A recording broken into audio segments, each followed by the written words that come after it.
नमस्कार, स्वागत है आप सबका। आपके साथ मैं हूं मोनिका सिंह राणा। सबसे पहले इस वक्त की बड़ी खबर आ रही है। पुलवामा आतंकी हमले की जांच के मामले में एनआईए सूत्रों के हवाले से ये खबर है। अमेरिकी जांच एजेंसी से एनआईए बात करने वाली है। पुलवामा हमले में वर्चुअल सिम प्रयोग करने का शक है। आतंकियों ने अमेरिकी टेक्नोलॉजी का उपयोग किया था।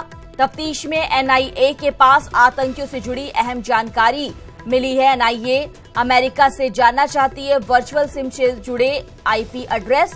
अमेरिकी जांच एजेंसियों से मुलाकात के बाद आतंकियों का भेद खुल सकता है। वर्चुअल सिम में छिपे हैं आतंकियों के पाक आकाओं के कॉन्टैक्ट, और अगर ऐसा होता है, जानकारी मिलती है, तो ये बड़ी सफलता होगी टीम के लिए।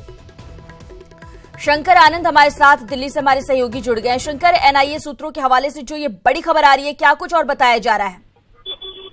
देखिए, पुलवामा अटैक जो हुआ उस मामले में जो आतंकी एक आत्मघाती रास्ता जो है जिस रास्ते बकायदा बनाया गया, इस मामले में जो महत्वपूर्ण जानकारी मिली है कि अमेरिकी एक वर्चुअल सिम जो है वो प्रयोग किया गया था इस मामले को अंजाम देने के लिए। तो अमेरिकी वर्चुअल सिम जो है किस तरह से काम करती है, किस तरह से पूरे ये आतंकी जो है आपस में एक नेटवर्क तैयार कर रखे थे, और किस तरह से पाकिस्तान और कश्मीर सहित देश के अन्य जो हिस्से हैं भारत के अंदर में, वहां पर ये आतंकी आपस में जुड़े हुए थे। तो इसका उस कनेक्शन की पड़ताल करने के लिए एनआईए की टीम जो है अमेरिकी जांच एजेंसी के संपर्क में है, और जल्द ही यहाँ से केंद्रीय जांच एजेंसी के एनआईए के अधिकारी जो है वो यहाँ से अमेरिका जाएंगे, और अमेरिका जाने के बाद वहाँ अमेरिकी जांच एजेंसी से मदद लेंगे, और खासकर वर्चुअल सिम के बारे में जानकारी लेंगे कि किस तरह से काम करता है, किस तरह से इसका आईपी एड्रेस क्या है, जिससे कि ये जानने का कोशिश की जाएगी कि उस कॉन्टैक्ट नंबर से कितने लोग जुड़े हुए थे और कहाँ कहाँ जुड़े हुए थे। क्या उस तरह से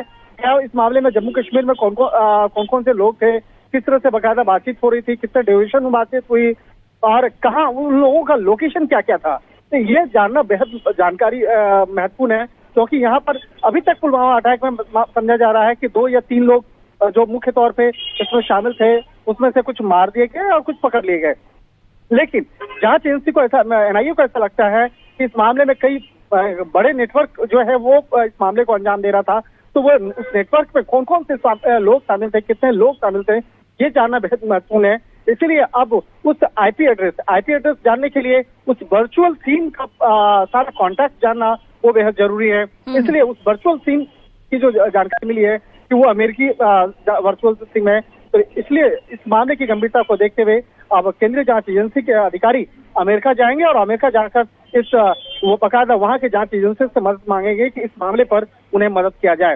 हालांकि हमारे सूत्रों का ये भी कहना है कि इस मामले में कई बड़े नेटवर्क का जो है जो बड़े आतंकी है उसका नाम भी सामने आ सकता है, जो उसके आका हैं, जो बकायदा पाकिस्तान से रह करके इंस्ट्रक्शन दे रहे थे और कश्मीर के अंदर में बकायदा ये कार्य कर रहे थे। तो इन तमाम मामलों की पड़ताल के लिए एनआईए अब मामले की जानकारी में जुटी हुई है। हालांकि कुछ दिन पहले जो एक सज्जाद नाम का एक आतंकी जिसको दिल्ली पुलिस की स्पेशल सेल ने गिरफ्तार किया है, बकायदा उसके बारे में भी इनका जो पूछताछ की जा रही है, तो वो भी इस मामले में कई जानकारी दे रहा है। लेकिन उस वर्चुअल सिम के बारे में बहुत कुछ ज्यादा जानकारी नहीं दे पाया है, लेकिन इतनी जानकारी जरूर दी गई है कि अमेरिका से मंगाया गया सामने आई है। इससे इस पूरे मामले में एक और बड़ा खुलासा हो सकता है। पाक आकाओं के कॉन्टैक्ट जो है वो पता चल सकते हैं। बहुत बहुत शुक्रिया शंकर इस तमाम जानकारी।